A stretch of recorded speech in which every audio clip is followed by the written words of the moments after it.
Hi అండి, అందరికీ నమస్తే. నేను మీ సునీల్ మద్దాల. నిజంగానే బంపర్ న్యూస్ అండి బాబు, మామూలు న్యూస్ కాదు. ఇది ఆంధ్రప్రదేశ్ రాష్ట్ర రాజకీయాల్ని ఒక సరికొత్త కోణంలో చూపించబోతుందో మీకు నుంచి. ఎందుకంటే ఆంధ్రప్రదేశ్ రాష్ట్ర రాజకీయాలు మరో మలుపు తిరగబోతున్నాయేమో అని అయితే నాకు అనిపించిందండి. నిజంగా ఎలా అంటే ఆ యాంగ్జైటీతోటే నేను మీకు ఒక విషయం అయితే చెప్పాలని మీ ముందుకు వచ్చాను. నిజంగా ఇది ఆల్రెడీ మీరు కొంతమంది నా తమ్నైల్ చూసే ఉంటారు. ఏంటంటే చూశారు కదండి, ఎలా అంటే ప్రశాంత్ కిషోర్ వైసీపీని, జగన్మోహన్ రెడ్డి గారిని సీఎంని కుర్చీలో కూర్చోబెట్టినటువంటి వ్యక్తి. అలాగే వైసీపీ గవర్నమెంట్ ఫామ్ అవడానికి మూల కారకుడైనటువంటి ప్రశాంత్ కిషోర్ ఎవరైతే ఉన్నారో, వ్యూహకర్త అనొచ్చు, లేదా రాజకీయ రంగంలో ఒక కార్పొరేట్ సంస్థ లాంటి వాడు అనొచ్చు, ఎలాగైనా పిలవచ్చండి ప్రశాంత్ కిషోర్ గురించి, అలాగే టీడీపీ గురించి ఒక ఆసక్తికరమైన విషయం అయితే కనుక మీ ముందు చెప్పాలని నేను మీ ముందుకు వచ్చానండి. నిజంగా ఈ మాట చెప్పే ముందు నాది రిక్వెస్ట్ ఉంది, మర్చిపోద్దు, ప్లీజ్ లైక్ చేయండి. ఈ వీడియో చాలా మందికి అయితే షేర్ అవ్వాలి, ఎందుకంటే ఈ విషయం చాలా మందికి తెలియాలి. మన సబ్స్క్రైబర్లు అందరికీ కూడా 100% ఈ విషయం తెలియాలని వీడియో చేస్తున్నాను.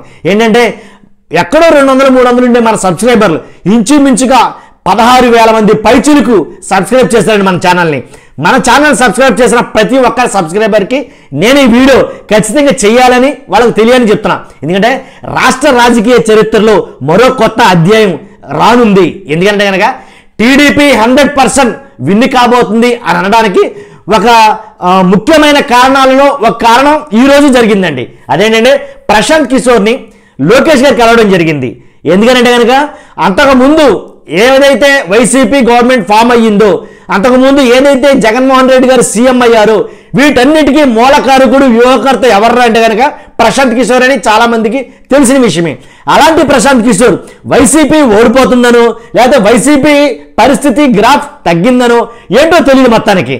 కాబట్టి టీడీపీ తరఫున పనిచేయడానికి ఒప్పుకున్నాడని, కాబట్టి వాటి గురించి మాట్లాడడానికే లోకేష్ గారిని ఫ్లైట్లో కానీ, అలాగే ఫ్లైట్ నుంచి నేరుగా తన కారులో తీసుకొచ్చి అదే కారులో చంద్రబాబు నాయుడు గారు ఇంటికి వెళ్ళడం జరిగింది కొద్దిసేపటి క్రితమే.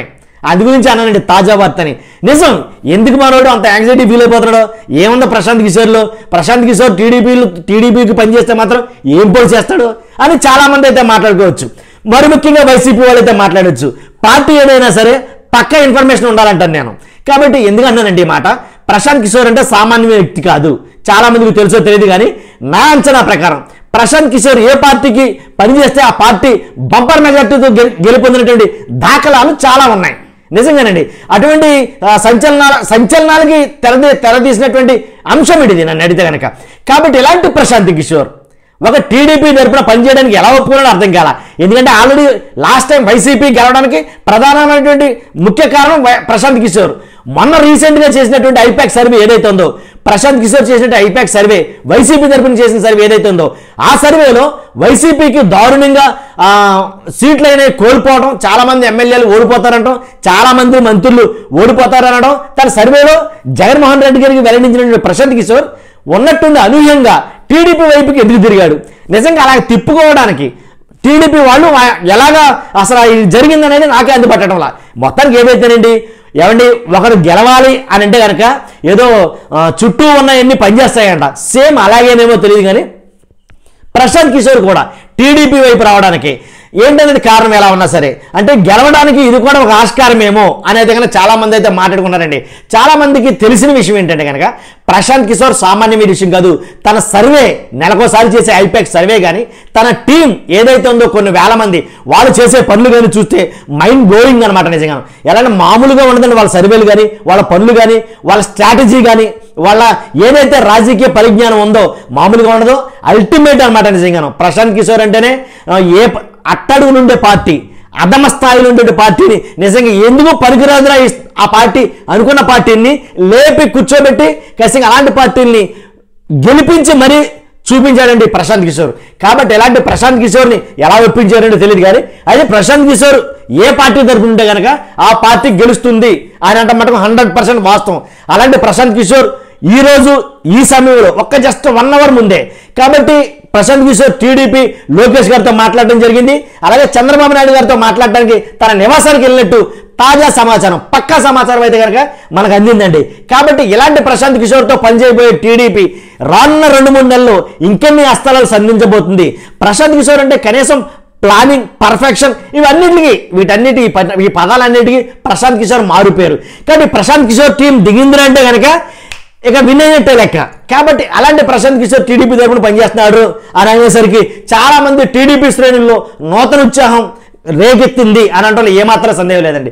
కాబట్టి ఒకళ్ళు ఓడిపోవాలన్నా ఒకళ్ళు గెలవాలన్నా కొన్ని ప్రధాన కారణాలు అవుతాయండి.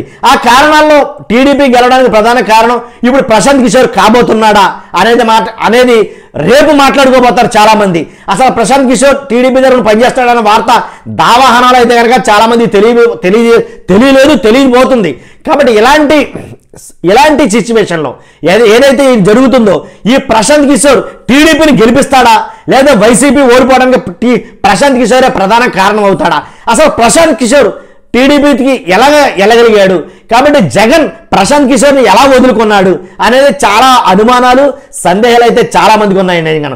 కాబట్టి ఈ ప్రశాంత్ కిషోర్తోనైనా 100% టీడీపీ విన్ అవుతుందా అనేది కనుక నిజంగా ఒక సందేహం అయితే కనుక ప్రజల్లో ఉండింది. ఇప్పుడు ప్రశాంత్ కిషోర్ రావడం ద్వారా సందేహం మొత్తం పటాపంచలైపోయింది. టీడీపీ ఖచ్చితంగా విజయం సాధించాలి అని చాలా మంది అయితే ఆశపడుతున్నారు, అలాగే ఆలోచిస్తున్నారు. కాబట్టి చాలా మందికి చాలా ప్రశ్నలు అయితే ఉన్నాయి. వాటన్నిటిని నివృత్తి చేయాలంటే ప్రశాంత్ కిషోర్ పెట్టబోయే మీటింగ్ కానీ లేదా తెలుగుదేశం పెట్టబోయే మీటింగ్ కానీ ఈ ప్రశాంత్ కిషోర్ గురించి ఏం చెప్పబోతుందనేది అచ్చుకత్తతో చాలా మంది అయితే వెయిట్ చేస్తున్నారు. చూద్దామంటే రాజకీయ సమీకరణాలు, మరి ముఖ్యంగా ఆంధ్రప్రదేశ్ రాష్ట్రంలో రాజకీయ సమీకరణాలు రోజుకో రంగు పులుముకుంటుంది, రోజుకో రకంగా మారుతుంది. కాబట్టి ఏ టైంలో ఏ మెస్ తిరుగుతుందో, ఎలా మారుతుందో ఏంటో ఎవరికి అర్థం కాని పరిస్థితులు. కాబట్టి చూస్తున్నా మీరు అందరూ కూడా ఈ విషయం కావాల్సిన ఇన్ఫర్మేషన్ నేను మీకు పాస్ చేస్తున్నాను. కాబట్టి చూస్తున్నా మీరు అందరూ కూడా లైక్ చేయడం మర్చిపోద్దు. అలాగే మీ అభిప్రాయం ఏంటి? నా అనాలిసిస్ నేను చెప్తున్నా, మీ అనాలిసిస్ ఏంటి?